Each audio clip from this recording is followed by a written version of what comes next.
The Charlotte Ledger Podcast is a member of the Queen City Podcast Network. Hey, it's Tony Mecia with the Charlotte Ledger, and you're listening to the Charlotte Ledger Podcast. You can find out more about the Charlotte Ledger and subscribe to one of our newsletters by going to thecharlotteledger.com. And if you like this podcast, feel free to share it with a friend or give it a review or subscribe to it or follow it. We would appreciate it.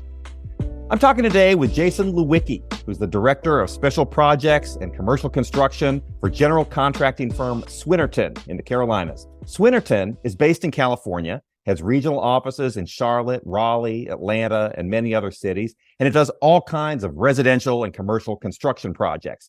Now, Jason lives in Charlotte. His expertise is in restaurant construction, and we're going to explore some of the trends in that area today. Jason, thanks for joining me. Yeah, Tony, thanks so much for having me. Appreciate it.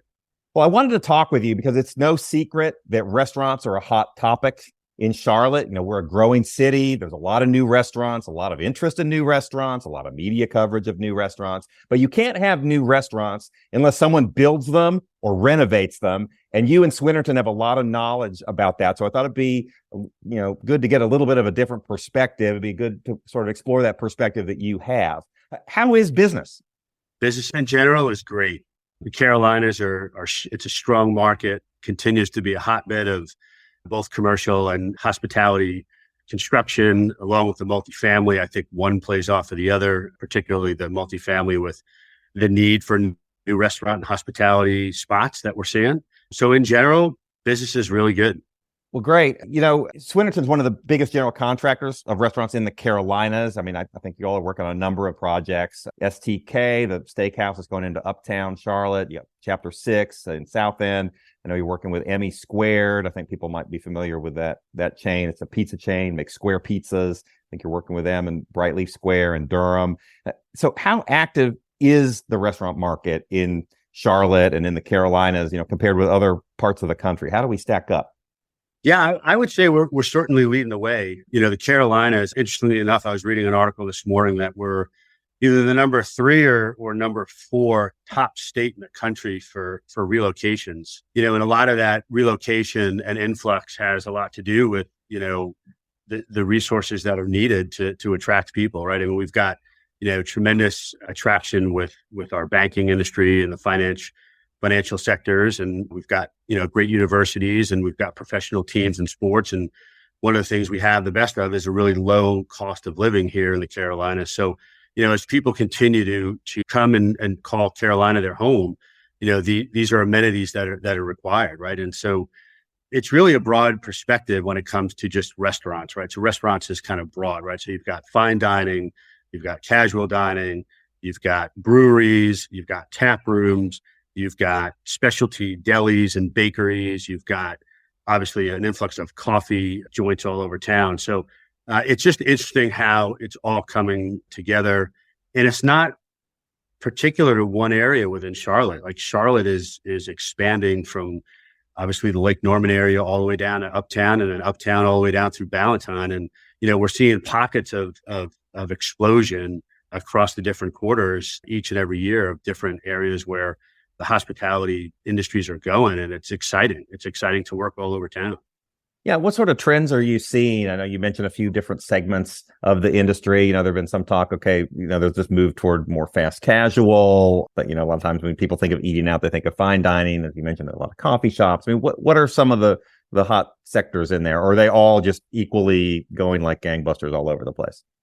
I mean, the easy answer would be they're all going like gangbusters. But I mean, what we're seeing is a lot of that more non-fine dining, more communal outdoor gathering, like Chapter 6 out at the line, right? It's a compliment to Sycamore Brewery's new location, and the vibe is just killer, right? There's a lot of outdoor communal space. There's a lot of indoor area where if you wanted to have a little bit of a private dining experience, you could do it. But for the most part, we're seeing restaurants and communal eating areas that have open ceiling concepts, open kitchen concepts, so you could see what's going on in the back of the house and potentially sit at a chef's table and get a bird's eye view of how your food's prepared.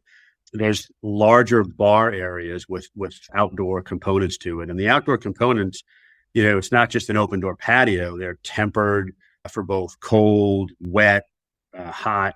So the owners and in the hospitality sector are really doing a lot of thinking about, hey, I'm going to serve some really spectacular food here. How do I make the experience just as spectacular? So they're not just putting out tables and chairs anymore, man. They're really thinking about the design, and it really takes a special contractor and partner to really make those visions come true. I'm guessing you've been in this industry a long time, I think more than 20 years or so, right? And Yes, I'm guessing it wasn't always like that with restaurants. I mean, you are seeing a lot more of these sort of open floor plans, a lot more focus on, elegant design. I mean, how has all that changed since you've been in the industry? sure. Good question. And interestingly enough, I guess I've been in the industry long enough where we're starting to do a good combination of first generational spaces where, it's a new build and it's new inventory that comes onto the market. But then there's also the renovation of older restaurants. And that is when it really becomes apparent about what it was 20 years ago versus what it is today. So 20 years ago, if you think about some of the old steakhouses and, the sheetrock ceilings and the private dining areas, the dark wood, and it was really closed in and kind of like a speakeasy mentality, where now it's kind of flipped on the end and it's really just wide open, no ceiling. So you've got great scale. And a lot of it is an industrial feel. So it's gone away from the, hey, we really need to put in closed ceilings and dim lights to kind of experience the food at a table in a private setting.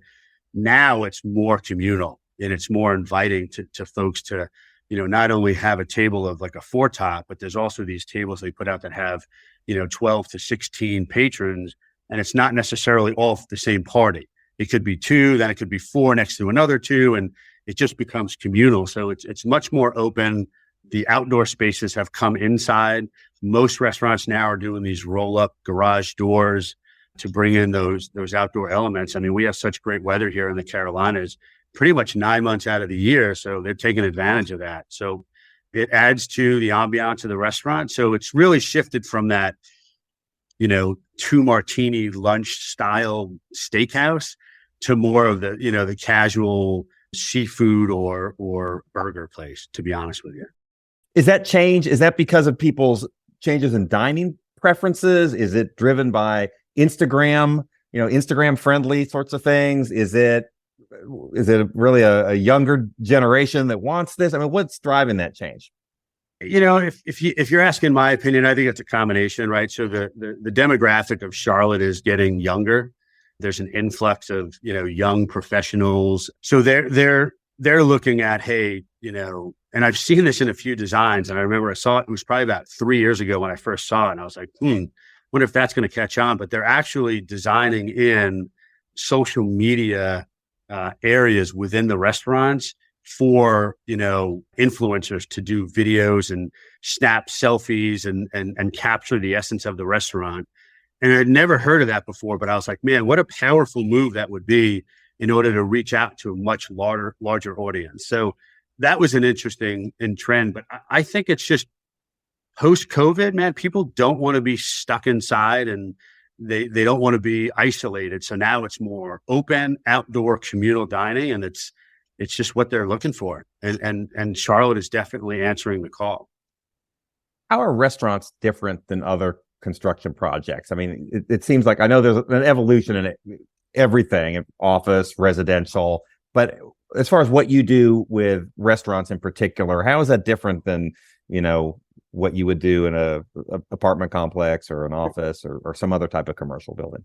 So I think there's a lot of similarities, right? It's still construction, but the way in which we construct and the diversity of budget allocations is a bit different, right? So in a traditional, say, tenant improvement or a traditional office upfit, your breakdown in your budget might be 70% on, fits and finishes and general construction, and then 30% on your mechanical systems like electrical and HVAC and plumbing. When you're into a restaurant, that MEP component certainly rises, right? So you've got as much as maybe 50% of your budget goes into your MEPs because especially when you're doing a full-on kitchen, the belly of the beast in a restaurant is really the kitchen. People have no idea, unless they're in this business, the complexity of building a restaurant it's incredible, with the fresh air intakes, with the exhaust, with the increased code compliance that's required. You've got open fire, you've got Ansel systems. Like it's a very intense component. It takes a lot of coordination. So the coordination on the mechanical side tends to be a bit elevated. The cost allocations are moved around a little bit differently, but really in general, I mean, it's still the same type of construction, except with a different focus.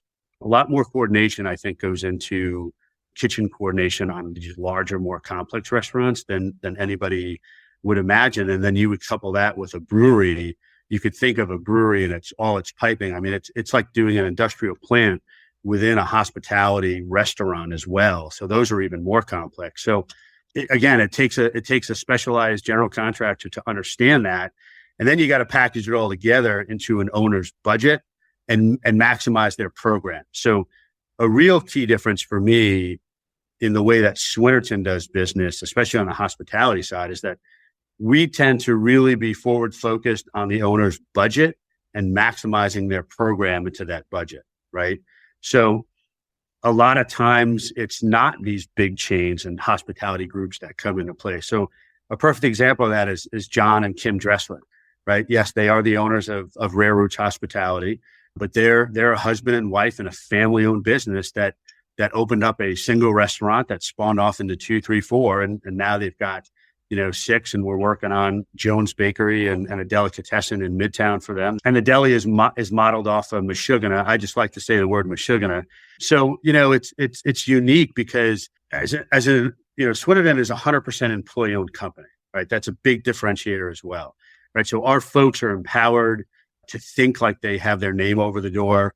The way that our equity distribution works is much different than a big corporate commercial general contractor. And our folks tend to be a lot more passionate and collaborative, and that goes hand in hand with these smaller hospitality groups because their dollar is our dollar, and we're looking after it as good stewards and have a fiduciary responsibility to them that really goes above and beyond. And I think that our owners see that, and that's what attracts them to doing business with us. You talked a little bit about some of the design features to appeal to the customers.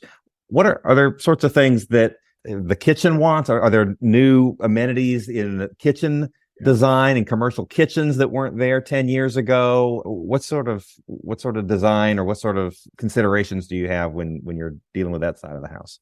So one of the interesting facts when I first started doing restaurants was to watch the dynamic between a general manager or an owner of a hospitality group and their head chef meld the idea of form and function into the drawings, right? So if you give full ownership to a chef, you're going to have, 70% of the space that you're renting a kitchen and 30% of it for seating. And when you let the GM do it, he will want 70% seating and 30% of the kitchen because of obvious economical reasons on how you make money in a restaurant.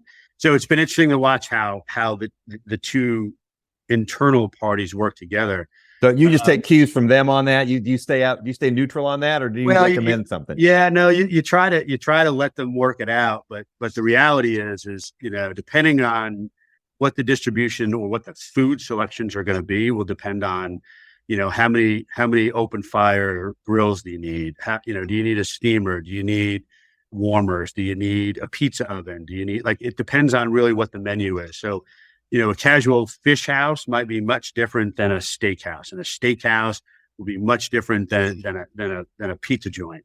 So it really depends on what type of restaurant we're doing. But for the most part, it's a 70-30, sometimes 80-20 split on front of the house and back of the house. But like I mentioned earlier, some of the trends are these open kitchen concepts. So everything is stainless steel and everything is super slick and looking and it's inviting to the eye. And, years ago, you didn't really see any of that. Like think about when, we were probably about the same age when we were kids, you'd go to a restaurant. They made it a point to hide the kitchen. They made it a point to separate that from the client experience. And now it's very much part of the client experience. Are restaurants nowadays getting smaller? I just think about some of these big restaurants that we have here in Charlotte. I think of Del Frisco's over in South Park. I've never understood. Sure. It's a huge, huge space, how they fill that high-end steakhouse, the old Vivace at the Metropolitan that I think went out of business a couple of years ago. Are we seeing big restaurants like that anymore, or are they getting a little smaller? No, I think they're being, just like commercial space and doing space planning and evaluations, right? I mean, I think the hospitality end of the business has done the same thing. So they're maximizing their square footage. And again, it's the more that you can have seating, right? That contributes to your revenue capture. Most of the restaurants we do are anywhere between, on average, 8 to 15,000 square feet. And again, that's the whole restaurant. That's public restrooms, that's kitchen, that's bar area. But I certainly have seen, so the first restaurant, let me make sure I get this right. So the first restaurant I've ever done in Charlotte is Dressler's Midtown, so in the Metropolitan, which was actually, they were just finishing Vivace. It's funny that you mentioned. So Vivace was being built at the same time. And I want to say that space is approximately 7,000 square feet. And we really haven't moved off the mark with most of our owners with 5, 7, 8,000 square feet. The days of the Double Eagle and Del Frisco's and even like Steak 48, Steak 48's a pretty big restaurant. And again, their food's spectacular, their delivery service is spectacular, but we're not seeing many of those anymore. We're seeing more of those midline. And then you're adding the outdoor component, right? So Vivace really didn't have any outdoor. Del Frisco's doesn't have any outdoor. Steak 48, I don't think has any outdoor. Like those concepts, we're not doing, like the STK that we're building in Uptown. Man, wait till you see that outdoor addition that's going to go on the outside there. Like the inside's going to be spectacular, right? DJ booths, enhanced, low voltage audio systems, crazy architectural features, bullhorns coming out of the wall. It's going to be awesome.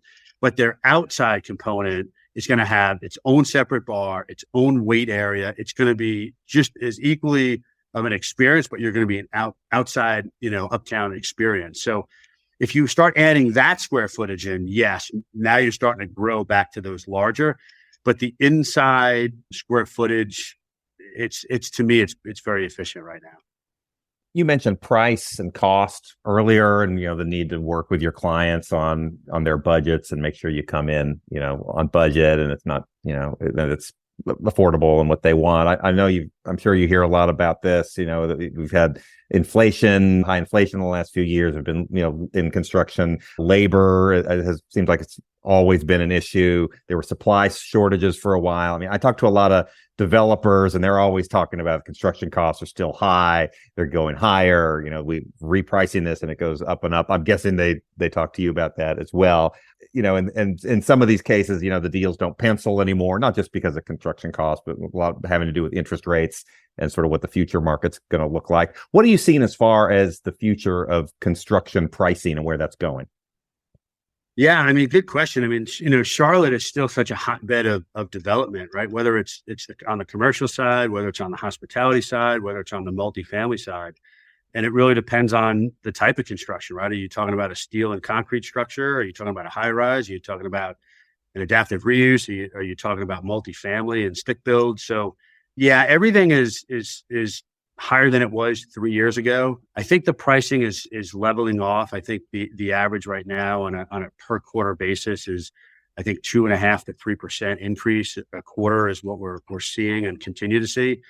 From a labor perspective, we're not quite as tight on labor as we might have been a year ago, but there's still quite a bit of challenge with regard to labor here in the Carolinas. And again, it could be because we're still so busy compared to a lot of areas within the country, which is exciting, right? Lead times and supply chain, we're still seeing, sharp increases in things like electrical gear, electrical equipment, HVAC, curtain wall and glass systems is tough, but everything else is really come back in line to where it was traditionally pre-pandemic. But again, we're still having to have these conversations up front. And again, having a good partner that understands the market and the supply chain and your labor shortages to make sure that you're pre-planning that into the front end of the pre-construction period before you actually start construction to minimize the compression on the backside. is very important. And again, getting onboarded early enough and having those conversations and explaining why you're ordering, an air conditioning rooftop unit in June for an April next year open goes a long way. And there's a little bit of learning curve with that. But again, it's just getting on the schedule for fabrication and making sure that your owner understands it. And do you see Swinerton and folks in your industry, do you see remaining as busy as you have been traditionally? Some parts of commercial real estate are essentially in recession. I don't know that there are any new office towers being built. There haven't been new ones that have broken ground in Charlotte for more than a year. Some of these other parts of commercial real estate have been slower than they have been over the last few years. You could say that 2-3 years ago was a little abnormal. Maybe it was too much on the go. But as you're looking into a crystal ball, where do you see commercial real estate going? And I know there are different segments of it, and restaurants, like you mentioned, still pretty busy for now. But what do you think is the outlook for that industry? What are you seeing? What are you hearing? Yeah, so I actually think it's very positive, right? I mean, it's, again, you use the R word, and certainly as interest rates continue to rise and the equity side of the deals, because we're also co-developers on a lot of different projects as well. It's challenging and things are sliding a bit. Lincoln Harris and their Legacy Union development is continuing. They're in the middle of building 5 right now. There's talks about building 6 actually getting started here soon. You've got the South End site at the Uptown Cabaret where they're going to do the 2 towers. They're gearing up there. There's still a tremendous amount of multifamily being built. People are still coming here. So, we've got about 4 years of backlog to the tune of $250 million in multifamily that, we're looking at and a part of. You've got the exciting component of the River District is finally moving, and we've actually signed a deal where we're the nation's largest mass timber builder, and we've got a handshake agreement out there with a developer, and we've got another actual mass timber building that we're already standing up out on the coast in Wilmington. So, we're optimistic that it's going to continue. We're going to push through this, and obviously next year we've got an election year, which always throws a little bit of a monkey wrench at things. But I think the Carolinas are going to be isolated to an extent, and we're going to be just fine. All right. So I got to ask you, being in restaurant construction, do you ever watch those restaurant transformation shows where Gordon Ramsay walks in, he tells them their soup is terrible, that they really screwed up the risotto and they're going to transform the restaurant in 2 days to something magnificent? Do you ever watch those shows? And what do you think? I do. I'm a fan of everything from Barnyard Builders, which is the original mass timber, to restaurant renovations. They're great entertainment. I don't know if I've ever lived something like that in my 25 plus year career, and hopefully I don't. But again, they're in the spirit of moving the needle to more positive experience, and smaller entities making better revenues and providing better services to those communities. So yeah, entertainment purposes, I love them. But can you turn a restaurant around in 2 days? Can you overhaul a restaurant in 2 days at Swinerton? If they want to change out the carpet and put a fresh coat of paint on, for sure, right? But if they're gutting and moving, then no, we'll be as efficient with the schedule as possible. But 2 days is a tall order. Okay, and then I also wanted to point out, Jason, you're one of our inaugural 40 over 40 winners for the Charlotte Ledger. You're the 2020 class, the COVID class, and a lot of that was, I think, through your work with the 24 Foundation, which is a nonprofit that supports cancer research. We're just wondering, we have a lot of 40 over 40 winners on this podcast, and we always ask them, usually at the end, is there one piece of advice that you've learned over the years that you would give to your younger self? Like, do you have any pearls of over 40 wisdom that you might be able to share with our audience? Well, so interestingly enough, I celebrated my 50th birthday this year. So let me know when you get to the over 50. But, I guess just be humble, work on humility. I originally was a New York City kid and was a construction professional in New York. And, that beast it'll chew you up pretty good. So you got to be pretty bold and pretty brash. And I think I probably could have been a little bit more humble coming through the ranks, but having to do it all over again, I probably wouldn't change much. I mean, I'm pretty proud of the track record that I've had, and I'm certainly grateful that in 2007, I relocated from the Northeast down into the Carolinas and landed in Charlotte. And it's been a blessing. And yeah, just remain humble and continue to do good work, and good things will happen. Well, that's a great piece of advice. I appreciate it. That's really all the questions I have. If listeners want to find out more about Swinerton, where can they go? What can they do? Yeah, sure. So you can find us obviously on the internet at www.swinerton.com. And then you can drill down on the different market segments, and we would be under the Southeast tab. And then certainly if they wanted to reach out to me directly, I don't know if you'll have show notes included here or not, Tony, but I can provide my direct contact information. And again, I'd be happy to chat with anybody, whether it's about the restaurant and hospitality sectors, or if it's about multifamily or traditional commercial construction. I'm just here to be a resource to the community. Great. Well, Jason, thanks for talking with me. Yeah, Tony, thanks so much for the invite, and I really enjoyed the conversation. Okay, that's a wrap. To our listeners, thank you for listening. The Charlotte Ledger podcast is produced by Lindsey Banks. You can find out more about the Charlotte Ledger at thecharlotteledger.com. QueenCityPodcastNetwork.com.